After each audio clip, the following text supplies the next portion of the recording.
Sveiki, šį kartą norėčiau Jums pristatyti, kaip galima dirbtinį intelektą panaudoti apdorojant didelius duomenų kiekius. Ir šį kartą kalbėsime apie Google Gemini 1.5 Pro didįjį kalbos modelį ir jo pagalba mes pabandysime apdoroti keletą PDF-ų. Ir, pradžiai gal tiesiog parodysiu, kokio dydžio tai yra dokumentas. PDF failas 401 puslapis, knyga apie marketingą. Ir pasižiūrėsime, kaip su tokio dydžio failais Google Gemini gali susidoroti. Bet pradžioj aš paprašysiu, kad šis dirbtinio intelekto įrankis save identifikuotų kaip tam tikrą ekspertą, kaip mokslininką, kuris gali sintezuoti ir analizuoti literatūrą ir tiesiog paprašysim, kad niekada neišgalvotų naujų faktų. Tai aišku, itin gali būti aktualu, kai mes dirbame su mokslinė literatūra, su analize ir kur mums duomenys ir duomenų tikslumas yra labai svarbus. Taigi pridėsiu failą, kurį ką tik rodžiau, tai yra šis failas PDF-as ir 400 puslapių. Pasižiūrėsim, kaipgi su juo susidoros Gemini. Čia reikėtų paminėti, kol šitas failas yra apdorojamas, kodėl naudoju būtent Gemini, o ne tarkim ChatGPT ar kitus dirbtinio intelekto įrankius arba tos didžiuosius kalbos modelius. Todėl, kad konteksto dydis arba tas kiekis duomenų, kuriuos mes galime kaip užklausą pateikti dirbtiniam intelektui, jisai yra ribojamas. Ir šiuo atveju matote čia jau įkėlus šį dokumentą 400 puslapių, tai yra 194 tūkstančiai tokenų, taip vadinamų. Ir jau jeigu mes norėtumėm tokį duomenų kiekį įkelt į, tarkim, ChatGPT, toks duomenų kiekis jau būtų per didelis šiam kalbos modeliui ir dėl to Google pristatytas Gemini 1.5 Pro ir išsiskiria tuo, kad gali priimti duomenų kiekius iki 1 milijono tokenų. Tai reiškia, kad mes teoriškai turėtumėm galėti kelti netgi 5 tokias knygas. Tai jeigu 400 puslapių, apie kelis tūkstančius puslapių dydžio knygą arba daugybę įvairių, tarkim, mokslinių straipsnių arba kitos informacijos, su kuria mes galėtumėm dirbti. Ir praėjus kuriam laikui Gemini apdoroja informaciją ir pateikia, turbūt tokią santrauką, tai, kas yra pateikiama šioje knygoje. Ir kadangi aš neparašiau jokios užklausos, ką reikėtų daryti su šita knyga, tai Gemini nusprendė tiesiog pateikti tokias išvadas ir glaustai, apie ką yra ši knyga. Palaukime, kol baigs savo atsakymą. Ir beje, čia reikėtų pastebėti irgi, kad tie atsakymai, kai dirbame su dideliais duomenų kiekiais, kelių šimtų puslapių knyga, atsakymai jie truputėlį lėtėja ir nebėra tokie greiti, kaip tarkim, jeigu mes paprastas užklausas keltumėm neįkeldami failo. Tai čia turbūt irgi galima suprasti kodėl, todėl kad tai yra iš tikrųjų didžiuliai kiekiai 400 puslapių. Pabaigė, gerai. Tai turime tam tikrą su apibendrinimo įkeltos knygos ir pabandykime dabar užduoti tiesiog klausimus.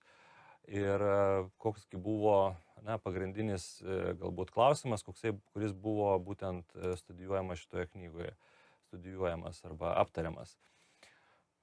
Pasižiūrėkime, kaip su šiuo klausimu susidoros Gemini 1.5 Pro.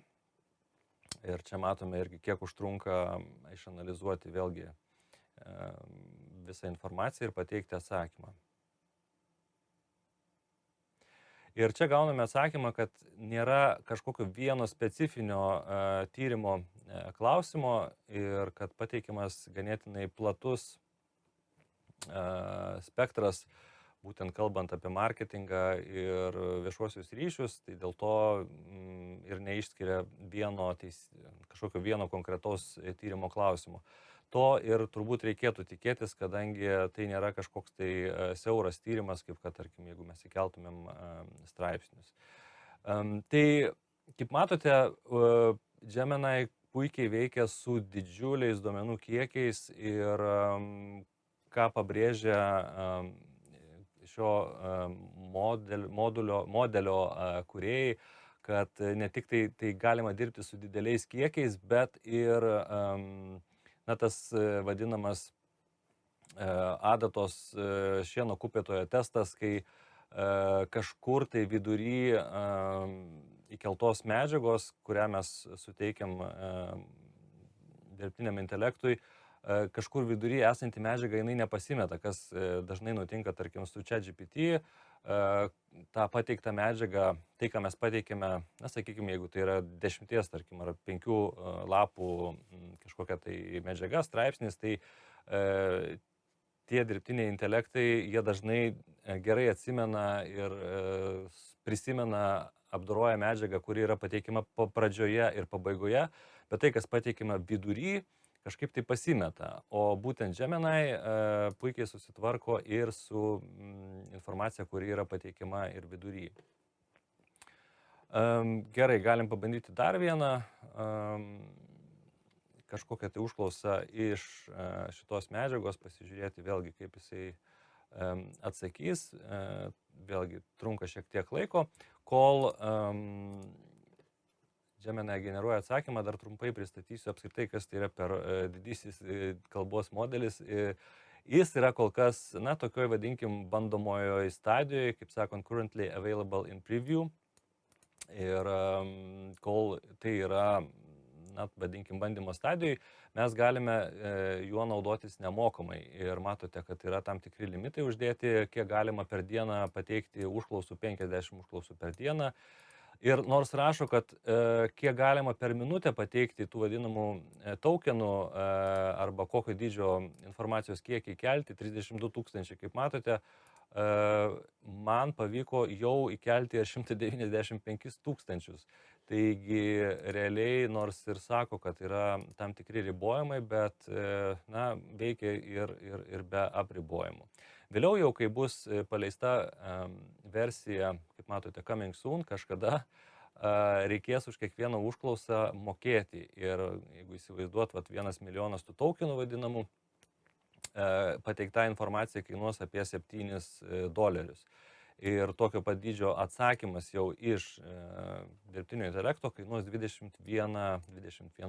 Tai žinoma, galima sakyti, kad toksai darbas su dideliais duomenų kiekiais gali kainuoti jau gana nemažai. Ir, sakykime, jeigu mes įkeltumėm keletą tokių knygų ir gautumėm atsakymus, jau gali reikėtų ir susimokėti kokius 5 ar gal net ir $10. Bet įvertinus duomenų kiekį ir per kokį laiką mes galime gauti atsakymus iš didžiulių duomenų kiekių, manau, kad tam tikrais atvejais tai tikrai gali būti verta. Taigi, Gemini 1.5 Pro, didžiuliai dokumentai, su kuriais galime dirbti ir galima, aišku, įsivaizduoti, kaip pagreitintų darbą su dokumentais, su, tarkim, moksliniais straipsniais, su tyrimų medžiaga, galbūt literatūros analizė, kai mes turim prieigą prie tokio dokumento ir, sakykime, išanalizuoti arba gauti tiesiog atsakymą, ar mums šitas dokumentas, ar mums šitas šaltinis yra reikalingas ir tinkamas, tarkim, mūsų tyrimui, jeigu reikėtų patiem greitai, nežinau, kiek tai manoma greitai, bet patiem išanalizuoti ir perskaityti 400 puslapių, kiek tai užtruktų ir kaip viską galime greitai padaryti, būtent naudodami šį įrankį arba modelį. Taigi, Gemini Pro 1.5 kol kas yra tik tai preview, nemokama versija, dėl to yra tam tikri apribojimai, galima gana greitai išnaudoti tai, kas yra suteikta, tarkim, 50 užklausų per dieną. bet praėjus dienai, kitą parą, kitą dieną galima toliau tęsti tokį kaip susirašinėjimą ir pokalbį su dirbtiniu intelektu, būtent su konkrečiu dokumentu. Kas dar yra gerai, kad mes galime, sakykime, jeigu jau ir išnaudojom ar norim atsitraukti ir grįžti vėliau prie šio susirašinėjimo būtent su konkrečiais įkeltais dokumentais, mes galime išsisaugoti save šitą promptą, taip vadinamą, ir, tarkim, kitą dieną jau kai atsinaujina ir turime iš naujo tos resursus suteiktus, galime tęsti darbą ir galbūt kažkokius tai analizės daryti ir apibendrinimus. Taigi palieku Google Gemini 1.5 Pro, jeigu jums irgi, jeigu manote, kad yra svarbu ir planuojate naudoti, būtų įdomu išgirsti iš jūsų, galite parašyti komentaruose apie tai. Ir peršoku į dar vieną, galbūt ne ką mažiau įdomų ir galbūt naudingą, potencialiai naudingą įrankį irgi iš Google. Tiesa, jisai yra visiškai nemokamas ir galima juo naudotis. Galima nueiti tiesiog puslapį notebook.lm.google.com ir susikurti pirmą kažkokį taip vadinamą notebooką, kuriame mes įkelsime dokumentus, pasižymėsime tam tikras pastabas ir tiesiog su juo dirbsime. Tai pavadinsiu Google Test ir čia pridėsiu vėl kaip source. Galim įkelt PDF failus ir šiuo atveju vėl įkelsiu PDF-us, paliksiu galbūt knygą, kurią buvau įkėlęs į Gemini ramybėje šį kartą. Ir dabar tiesiog pasižiūrėsime į straipsnius, kuriuos parsisiunčiau tiesiog iš Google Scholar. Ir užduosiu tą patį klausimą, kaip ir prieš tai. Tai pasižymiu straipsnį, kurį įkėliau ir prašau, kad man pasakytų, kokie buvo pagrindiniai klausimai ir kas buvo galbūt ištyrinėta, atrasta įdomaus būtent šitame dokumente. Ir gauname atsakymą labai greitai ir čia irgi kol kas nėra aišku, kokį kalbos modelį naudoja Google būtent su Google Notebook. Šito atsakymo kažkaip viešai bent jau man nepavyko surasti, bet atsakymai čia yra pateikimi gana greitai ir mes galime apdoroti ne vieną failą, o tarkim, jeigu aš įkelčiau dar vieną dokumentą ir paprašyčiau palyginti skirtingus failus, galim pasižymėti 2 failus ir sakyti, paklausti, ar įkelti dokumentai turi galbūt kažkokių panašių temų ir nagrinėjamų klausimų. Ir čia Google Notebook palygina 2 dokumentus, 2 PDF-us ir pateikia atsakymą, kad yes, documents have the same topics in common. Ir kalba apie social media marketing by businesses. Ir šis įrankis taip pat gali būti labai naudingas, kalbant apie tyrimus ir, sakykime, jeigu mes norim išanalizuoti, palyginti keletą skirtingų šaltinių, gali būti moksliniai straipsniai, gali būti kažkokia kiti dokumentai, galbūt įmonė ar organizacijai, kurios reikia apibendrinti, palyginti ir pateikti santraukas. Taigi šis Google Notebook, vadinkim, įrankis arba platforma gali labai pagreitinti darbą su dokumentais. Taigi tiek galbūt šiandien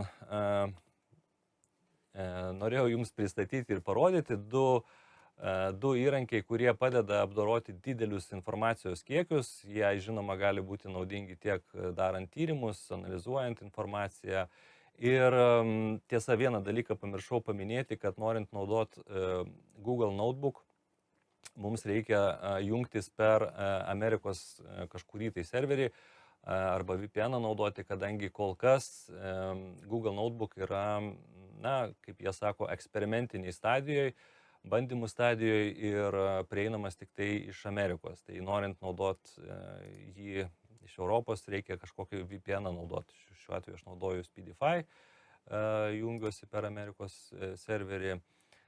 Tad jeigu nesijungsite per čia, jums bus, na, tiesiog išmes pranešimą, kad naudotis juo negalite. Ir kas dar yra turbūt smagu ir aktualu, kad Google Notebook kol kas bent jau aš nesusidūriau, kad turėtų kažkokių apribojimų dėl duomenų įkeliamų kiekio, tai mes galime įkelti ne 2, ne 3, o 10 ir 20 straipsnių ir sakyti, kad štai paimk šitos straipsnius, išanalizuok, palygink juos tarpusavį, galbūt surask, kas yra bendro, kokie galbūt pagrindiniai buvo klausimai, rasti atsakymai. Galbūt mes galim paprašyti, kad pateiktų kita kalba atsakymą, tarkim, jeigu mes turime straipsnį, kuris yra, na, ne anglų, ne lietuvių kalba, o kažkokia kita, kurią mes nekalbam. Taip pat galim paprašyti, kad Google Notebook LM išanalizuotų šį straipsnį kitą kalbą ir mums pateiktų jau atsakymą mums suprantamą kalbą. Taigi, tiek šį kartą, tikiuosi, kad šita informacija jums buvo naudinga. Parašykite komentaruose, ką jūs galvojate apie tokio pobūdžio